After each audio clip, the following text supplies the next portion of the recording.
Steve? Carl? Hey, who's there?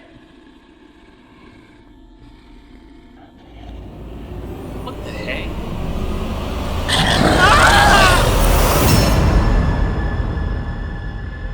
Telling you, boss, it was a werewolf. As big as life. Ah, you're full of it.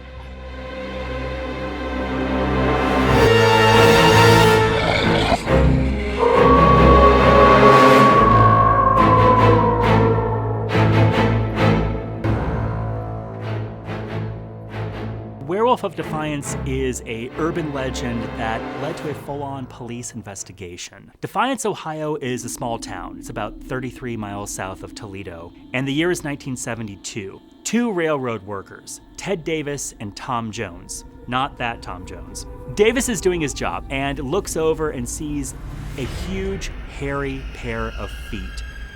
Looks up further and sees what he describes as a huge hairy creature with fangs and clothing and holding a huge 2x4, which he then uses to hit Davis over the head.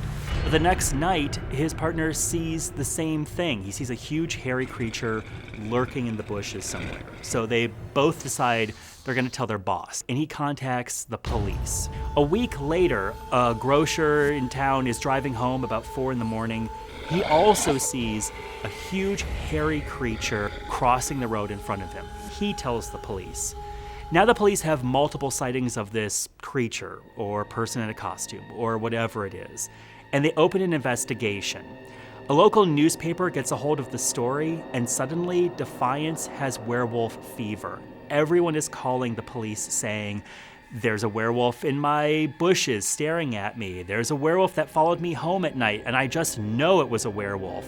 The weeks go by, they don't find a creature, and the reports slowly die down. But the story doesn't. The story sticks.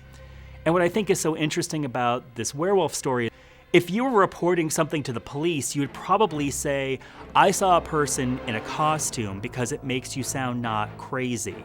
But everyone says a creature, so I don't know if I think it's a werewolf in the way that you think about a movie werewolf, but I do think that people saw something, and we'll never know what it was.